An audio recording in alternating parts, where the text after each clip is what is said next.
pero muy buenas tardes. Bienvenidos a una emisión más aquí de Economía 1000 por Radio 1000. Pasaron 5 minutitos de las 13 de hoy jueves 3 de noviembre del año 2022.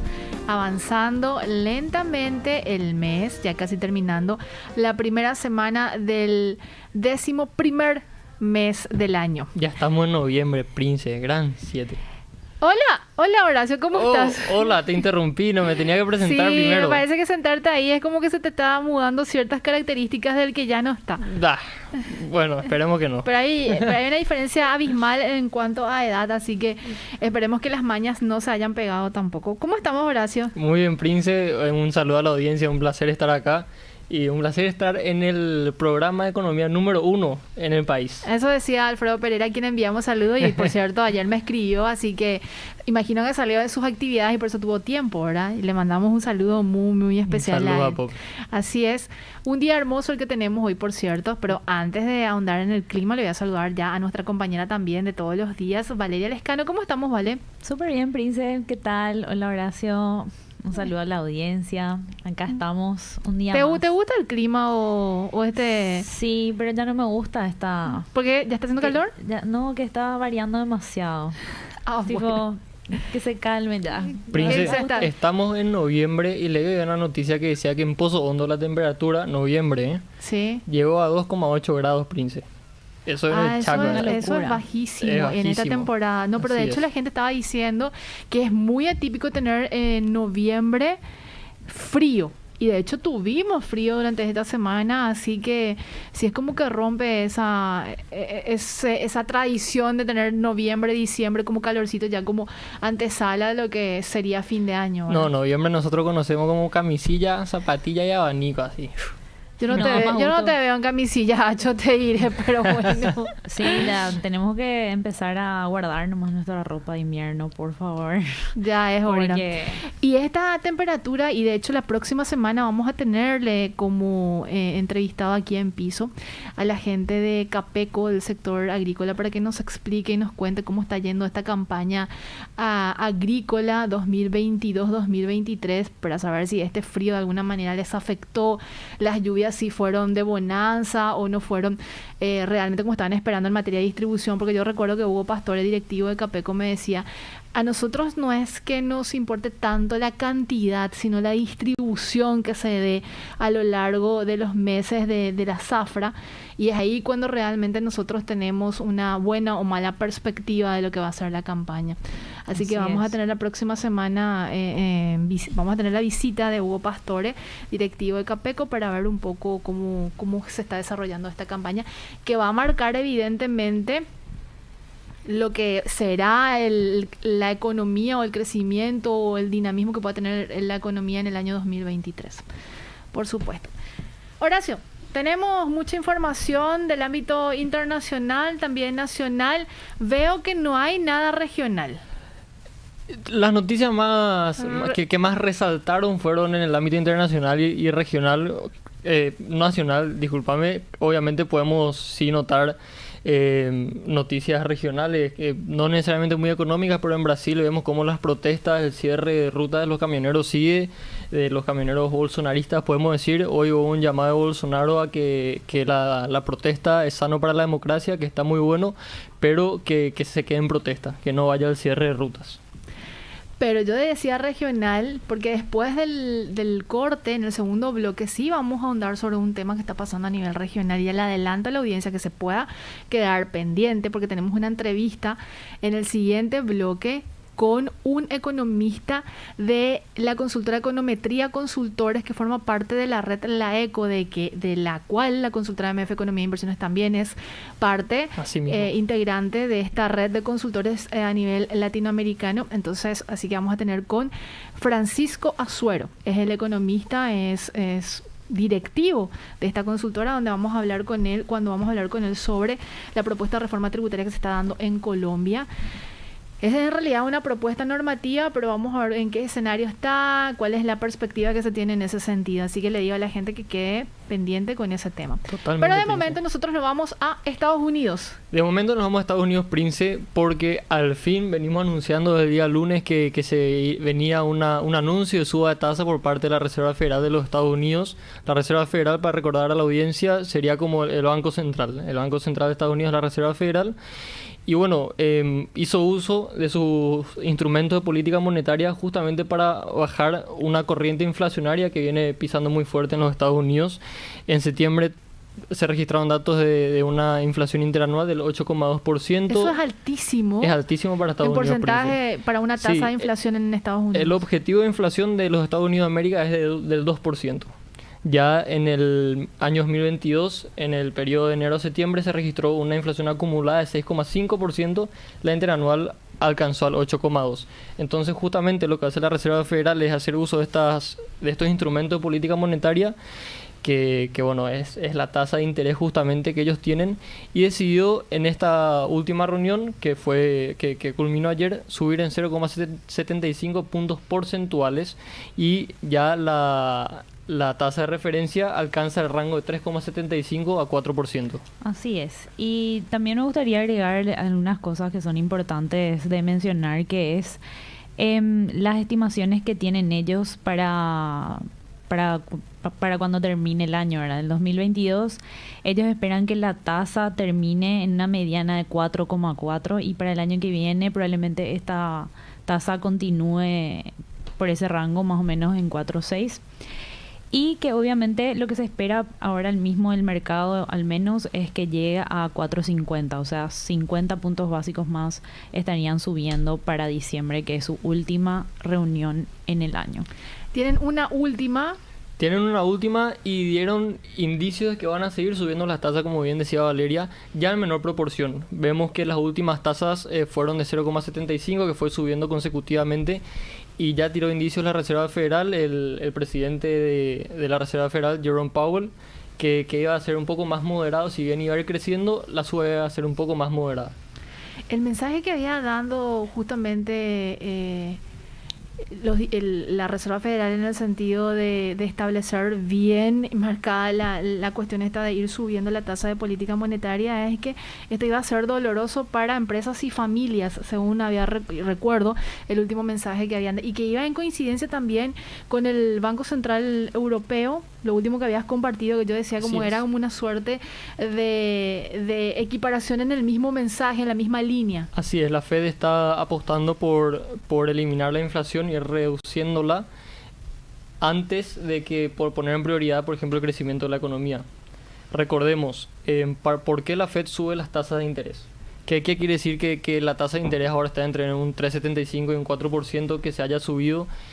El mercado de Estados Unidos es un mercado sumamente sensible, un mercado también sumamente fuerte, pero en el mercado de Estados Unidos hay muchas personas, hay muchísimos jugadores, más de que podemos de repente sentarnos a analizar, y el hecho de que la Fed suba su tasa de interés quiere decir, la Reserva Federal, que sería como el Banco Central, quiere decir que el precio del préstamo, ya sea de un crédito de inversión o un crédito de consumo, se eleva mucho más el costo de eso. Los créditos de inversión y de consumo son mucho más elevados.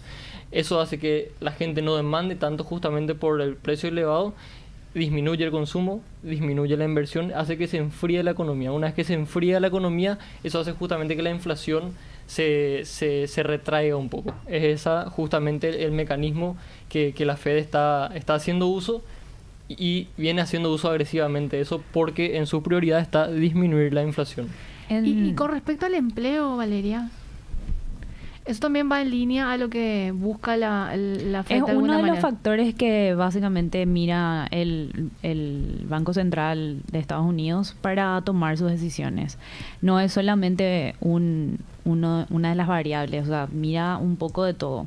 Pero sí me gustaría acotar también con respecto a lo que está diciendo Horacio, es que esta política que ellos están teniendo ahora mismo es de quantitative tightening, se llama en inglés, que sería en español el endurecimiento cuantitativo, y que es importante también saber que en septiembre ellos agarraron y comunicaron también que estarían vendiendo valores del tesoro por 60.000 millones de dólares y 35.000 millones de hipotecas. O sea, eso básicamente ellos ensuciaron su balance, vamos a decirle. O sea, ellos compraron estos activos para que justamente ellos puedan tener la capacidad de poder ofrecer ese dinero en época de pandemia, ¿verdad?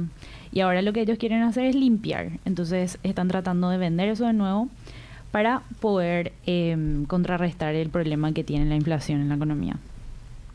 Y básicamente eso, ¿verdad? En Paraguay la tasa de política monetaria, lo habíamos también dado a conocer esta semana, está en 8.50, no tuvo variación después de mucho tiempo y es como que los agentes económicos estaban esperando un reajuste finalmente. Yo le planteaba a Manuel Ferreira esto de que los agentes económicos estaban esperando un reajuste y me dice... Hay una falacia en lo que expones, me acuerdo que me dijo. En realidad los agentes económicos no tienen ni idea de lo que puede llegar a ser el Banco Central del Paraguay, porque hay como tienen un comunicado del Comité de Política Monetaria, corregime nomás Valeria, donde entre varias cuestiones que van esgrimiendo, hablan del contexto internacional, regional y por qué finalmente toman la medida de hacer una revisión o un reajuste o no de la tasa de interés y finalmente abajo como un mensaje, pero en los últimos meses no está tan clara la directiva en el sentido de que dicen vamos a seguir monitoreando el mercado, el comportamiento de tal manera a preservar la estabilidad de los precios, pero no hay como una directiva clara de hacia dónde van. Exacto, de si vamos a seguir aumentando, no simplemente se limitan a decir seguir monitoreando, que es justamente uno de los papeles o el papel principal también que tiene el Banco Central. Así es, Prince. ¿Tenemos más información del ámbito internacional? Tenemos más información. Algo rápido acá para comentar. Se da a conocer hoy que la ministra del Interior del Reino Unido, Suella Braverman se llama ella, hizo una propuesta de deportar a los inmigrantes que entran al Reino Unido a otros países. Inmigrantes que vienen de Irán, Afganistán, Yemen, Siria, Sudán. Y entre los 3 países propuestos para deportar a estos inmigrantes se hablaba de Perú, de Belice y de Paraguay. Ah, mira, aparece Paraguay en la lista. Aparece Paraguay en la lista que bueno, veremos a dónde lleva esto. Acá podemos entrar en conversaciones de la soberanía nacional, pero bueno, veremos a dónde va. No haciéndonos ajenos a lo que está pasando en Inglaterra también, en el Reino Unido. El Reino Unido también sigue el paso de la Fed e incrementa en 0,75 puntos porcentuales, como lo hizo la Fed. Van como de par en par. Van como de par en par. La última vez, si mal no recuerdo, también iba más o menos en esa línea. El Banco Central del Reino Unido espera un día a que la Fed lance su tasa de interés para ellos hacerlos también. Entonces, como para ir siguiendo la misma línea, el mismo camino, cosa que no fue diferente este mes, el Banco Central de Inglaterra subió también en 0,75 puntos porcentuales y su tasa de interés, su tasa de referencia, alcanzó el 3%. Esta es su tasa el crecimiento más alto en 33 años. Hace 33 años que la tasa no llegaba a este nivel. ¿Y las perspectivas siguen siendo de ir aumentando o no hay nada concreto todavía al respecto?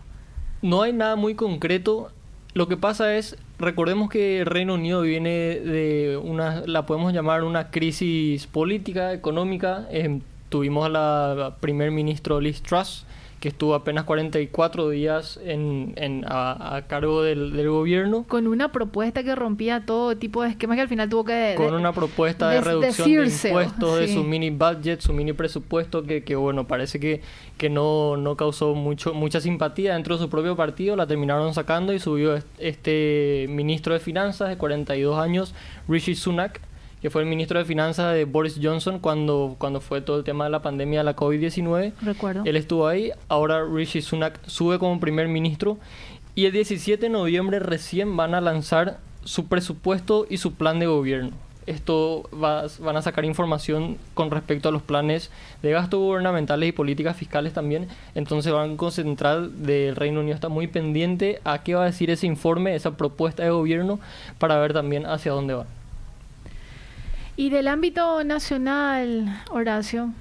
La Subsecretaría de Estado de Tributación, y de hecho yo tengo que hacer alarde de esto. Sí, nosotros le teníamos esta semana, de hecho al inicio, el lunes, lo teníamos al director de grandes contribuyentes, si mal no recuerdo, Juan Olmedo, ya nos adelantaba que la tendencia de cierre para en cuanto a reporte de ingresos tributarios del mes de octubre sería similar o estaría en el orden de lo que se tuvo en septiembre en materia de crecimiento de ingresos tributarios con respecto al año pasado, y es lo que dieron a conocer recientemente también. Es lo que la Subsecretaría de Estado de Tributación dio a conocer hoy, que la recaudación justamente de tributación incrementó un 8,5% interanual a lo que veíamos en octubre.